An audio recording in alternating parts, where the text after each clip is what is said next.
El Teatre de Lloret va acollir divendres 10 d'abril la Nit de la Cultura Lloretenca. Durant la gala es van atorgar els 11ens Premis Literaris Vila de Lloret, el Joan Llaveries per a contes infantils i el guardó Sagavina. A més, es van donar a conèixer els guanyadors del primer concurs de blocs de viatges i literatura, una novetat de l'edició d'enguany. La vetllada va servir per homenatjar figures i iniciatives destacades de la cultura lloretenca com Jordi Roques o el Club de Lectura. Així també els escriptors Oriol Colomer, Daniel Cuevas, Elvis Mallorquí, Joan Domènech, Antonio Fàbregas i José Luis Blanco. Especialment emotiu va ser el record a l'historiador Agustí Maria Vilà, desaparegut el passat 9 de març. Amenitzada per les actuacions del tenor Albert de Prius i els actors Josep Bernat i Joan Romà, la festa va mostrar una vegada més el dinamisme cultural i literari de Lloret. Bé, una nit com la d'avui, una gala en la qual es fa entrega dels Premis Literaris Vila de Lloret, juntament amb el guardó Sagavina, el Premi Joan Llaveries, és la nit de la cultura lloretenca. Avui aquí ens trobarem gran part de la gent que durant l'any o bé actua o bé participa en activitats culturals de tota mena i és la nit en què es fan entrega d'aquests guardons. Per nosaltres és una nit important. Pel que fa als Premis Literaris Vila de Lloret, d'una banda, els guanyadors de narrativa i poesia en categoria primària i secundària van ser en Mar Roger, Rosa Trull, Maria Carmen Zambrana i Lídia Garcia. De l'altra, el Premi de Poesia categoria adults va recaure en José Luis García per Llum Antiga i el de narrativa en Lluís Carbó per 23. El Premi Joan Llaveries de Literatura Infantil va ser atorgat a Roser Vilagran per Pirates de Lloret.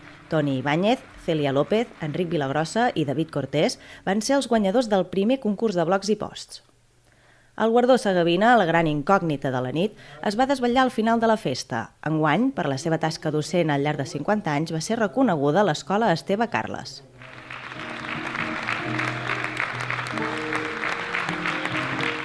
O sigui, el que he explicat abans era que considerem importantíssim el fet que una població com Lloret, que ha sigut capaç d'aglutinar i difondre la cultura catalana amb una multiculturalitat tan gran com ha tingut degut al creixement que ha tingut per al turisme, doncs que aquesta població que és Lloret reconeixi a una escola el fet de difondre la cultura és un honor per l'escola. Estem, per l'efecte que tot Lloret ha d'estar satisfet que s'hagi entregat a una institució com és el Col·legi Esteve Carles, el primer col·legi públic del municipi, dels que encara estan en funcionament. La labor docent d'aquest col·legi ha estat reconeguda i, per tant, creiem que és de justícia que en la celebració del seu 50è aniversari es faci entrega d'aquest guardó Sagavina en aquesta institució. Aquesta distinció va anar unida, en paraules de Romà Codina, alcalde de Lloret de Mar, a un especial reconeixement i aplaudiment als professors i professores de la vila. La foto final de tots els premiats va tancar la nit de la cultura lloretenca. Gairebé un miler de persones van participar el diumenge, dia 12 d'abril, a la 36a Marxa Popular de les Ermites de Lloret, organitzada pel Xino-Xano. La marxa té un recorregut de 18 quilòmetres amb sortida i arribada al mig de la platja Gran, repassant alguns dels espais més emblemàtics del municipi, com les ermites de Sant Quirze, les Alegries, Sant Pere del Bosc, Santa Cristina, la Capella de la Mare de Déu de Gràcia i resseguint llocs com l'Àngel o la Creu del Terme. La caminada la van completar en 1 hora i 13 minuts els més ràpids i fins a 2 i 3 hores el gruix de la comitiva. Un any més, el Xino-Xano va ser l'encarregat de donar cobertura a l'activitat. Sí, hi ha altres curses per aquí a la comarca, hi ha el Corte Inglés, per exemple a Barcelona, que ens agafa molta gent de cap allà al sud, però nosaltres estem contents, és el que volem que sigui així, no masses persones, perquè així podem tractar la gent bé, no hi ha cues i estem contents, sí. El recorregut pretén revisitar camins i espais poc visitats i transitats amb la voluntat de donar a conèixer el patrimoni natural de la vila. L'essència, la pedra filosofal que diem nosaltres, de fer primer va ser per anar a caminar, per fer marxes, perquè la gent veiés el nostre territori, també per protecció del territori, per protecció, diguéssim, del nostre entorn. Com és costum, la platja Gran de Lloret va acollir l'esmorzar ofert a tots els participants de la marxa. Què tal? Molt bé, molt bé. Com cada any, va perfecte això. Què és el més bonic d'aquesta marxa de les Ermites? Tot, el paisatge i sobretot el que ho fan aquesta gent del Xino-Xano. Fer esport, veure natura, els camins de Lloret, les ermites que hi ha, els raconets. És la primera vegada que la fas? No, l'anem fent cada any. Però què fas? 6 anys, no? 6-7 anys. Sí, 7 anys, sí. El recorrido es muy bonito. I en el teu cas? És la segona vegada i molt bé, molt bé. L'any passat ens va ploure molt, aquest any ha fet un temps fantàstic, o sigui que de conya, molt bé. Pol, mira la tele, com ha anat la cursa? Com ha anat? Molt bé. Molt bé. Us heu passat bé? Què és el que més us agrada de la marxa de les Ermites? Home. Què és el que més t'ha agradat de la marxa? A mi Sant Pere de Bosc, perquè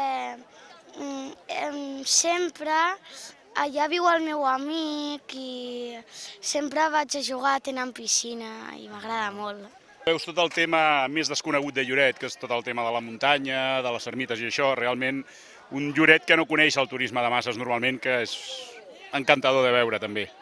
La meva primera vegada, sí. La segona. Què és el que més us agrada d'aquesta, o més us ha agradat? No, el bon temps, el recorregut és molt maco. A mi la gent, mola. Pujar, baixar, està guai. Ja ho coneixem tot això, som d'aquí, de veritat. Molt bé, perfecte. L'únic que hem tingut un imprevist i hem tingut de baixar al centre i hem tingut de pujar, o sigui que hem fet 3 o 4 quilòmetres més. Estan esgotats. L'entitat conservacionista SOS Lloret també va ser present a la jornada amb plafons informatius, un peatge fictici i la recollida de signatures en contra de la construcció d'un nou tram de l'autopista C32 fins a Lloret. Després de la marxa de les Ermites, el Xino atura les activitats durant la temporada estiuenca, tot i que no deixa de participar en el moviment cultural i social del municipi com el proper aplec de la Sardana. Al setembre reemprendrà l'activitat amb la 35a marxa popular de les platges de Lloret. L'Oficina de Català de Lloret de Mar ha obert el període d'inscripcions als cursos de català específics dels nivells inicial i bàsic 1 i 2. Les classes s'impartiran de manera presencial del 4 de maig a l'11 de juny. Els cursos intensius de maig són només de nivell inicial, bàsic 1 i bàsic 2. És a dir, per persones que o bé no parlen ni tan sols cap llengua romànica o que parlen alguna llengua romànica, però del català tenen unes nocions mínimes. La durada d'aquests cursos és de 45 hores lectives i si superen l'examen, els alumnes rebran un certificat de nivell. En el cas de l'inicial, aquest és vàlid per l'emissió de l'informe d'arrelament social.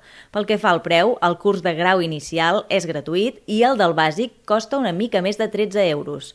S'han previst reduccions especials del 50 o el 70% per jubilats, pensionistes, aturats, discapacitats i membres de famílies nombroses o monoparentals. Les inscripcions es realitzen a l'Oficina de Català de Lloret de dilluns a divendres de 10 a 2 i els dijous de 5 a 7 fins al 30 d'abril. Per altra banda, des de l'Oficina de Català de Lloret també s'ofereixen cursos semipresencials i a distància de nivells elemental o superior i específics com el de llenguatge administratiu o el de redacció. El Teatre Municipal de Lloret de Mar acollirà el 17 d'abril una marató de donació de sang. Organitzada pel Banc de Sang i Teixits, l'Ajuntament i l'Associació de Donants de Sang de Girona, l'horari d'aquesta marató serà de 10 del matí a 3 de la tarda i de 4 a 9 del vespre. S'han previst diverses activitats festives per amenitzar la jornada, com un espai infantil gratuït, refrigeri i actuacions musicals.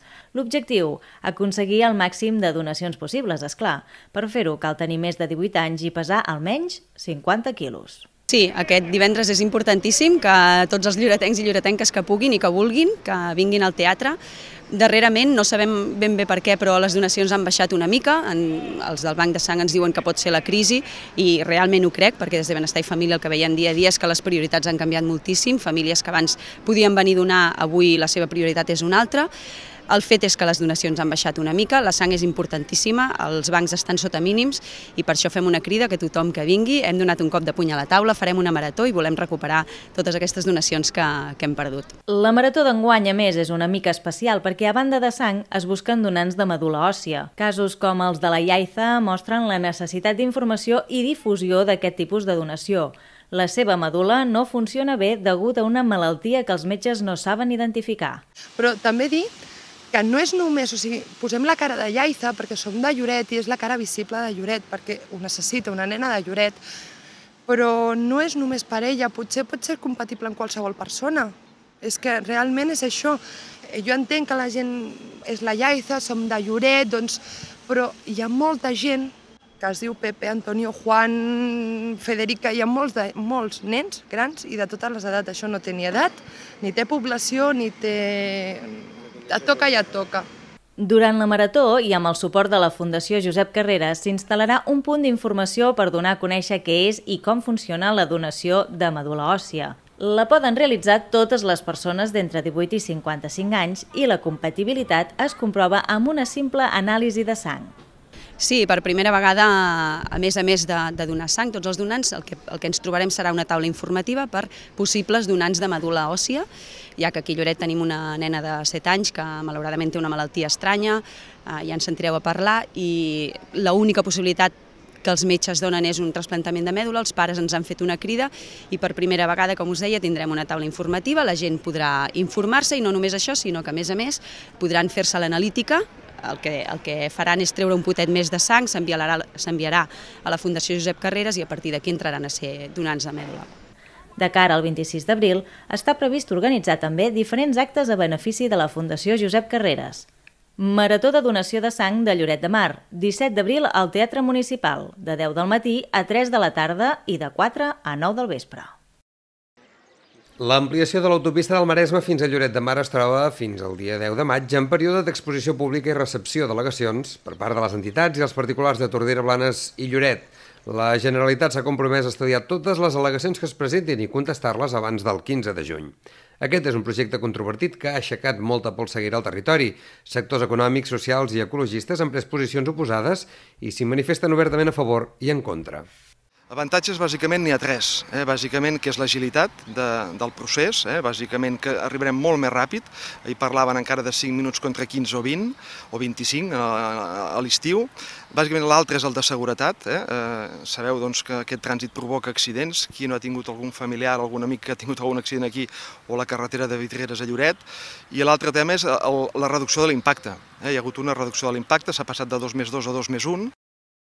Aquest trinxament que volen fer, havent-hi altres alternatives, que si no hi hagués cap més alternativa, diré, bueno, vale, d'acord, però havent-hi altres alternatives, com és la doblació de la carretera de Lloret i l'autovia que pot anar fins a Vidreres, és que no li veig lògica.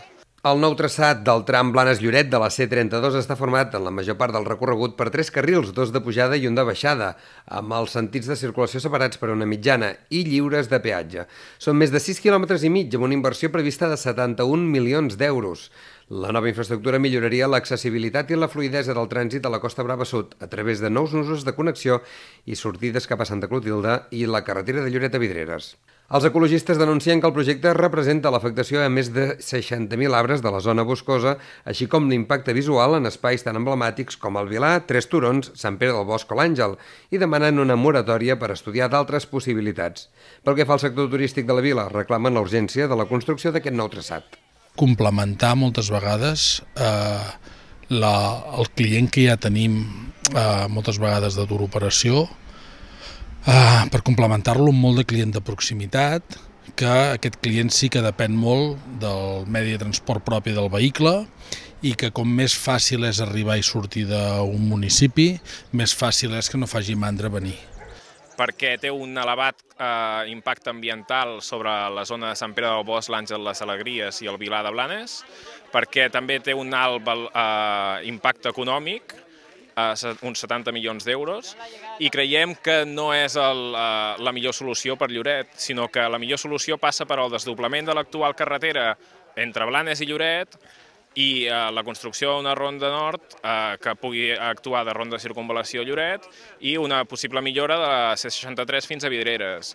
Ara per ara, doncs, període d'al·legacions. SOS Lloret ha anunciat que pretén recollir més de 10.000 firmes per aturar el projecte i radicalitzar, si cal, les mobilitzacions, mentre que els sectors econòmics confien en que es millorarà el projecte a partir de les al·legacions que es presentin.